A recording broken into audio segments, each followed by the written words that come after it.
Bronx, where the streets are back open after a wild scene this morning. A truck exploding, incinerating multiple other vehicles and shattering windows of nearby homes. Yeah, this happened on Dyer Avenue in the Eastchester section right after 6 o'clock this morning. Kala Rama is there now live. And Kala, you spoke to the driver of that truck, correct?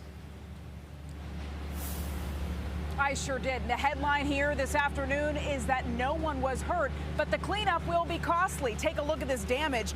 Cars burned out from such a fiery explosion, they are unrecognizable. This right here in front of me is actually the shell of a Mercedes S-Class. And the cleanup begins here this afternoon, but just further than that, you can actually see the box truck loaded up onto a tow truck.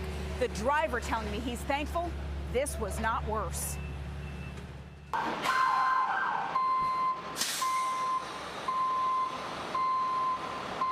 I was driving by myself, yeah, but this was our work location, so, you know, we had our whole team right here. Colin Joyce was behind the wheel of this statewide Striping Corporation truck moments before it exploded.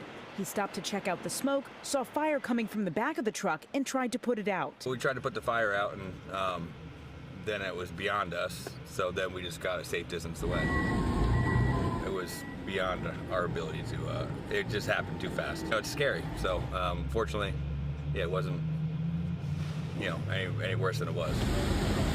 The raging inferno underneath the subway rails stopping traffic during the morning on the 5 train along Dyer Avenue. I thought it was gunshot.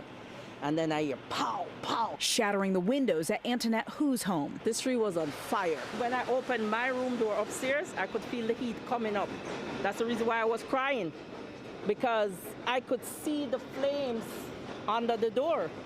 And I was panicking. There were live wires, electrical wires, so we couldn't come out even. And melting the siding right off this house and peeling the paint right off of these cars, getting work done at this garage. I got burned over there too. So now what happens for these customers? We gotta pay for that. Yes, look, that car too, the one in the back, the back tail light. We gotta pay for this. A handful of vehicles burned to ash. I have a lot of tools, plumbing tools. It's all gone, yeah, everything is gone. Nothing but the shell of the truck left behind. Statewide Striping was hired by the city to do stone work for pedestrian plazas at Dyer Avenue and Light Street. That type of work uses propane to melt the pavement and epoxy as adhesive.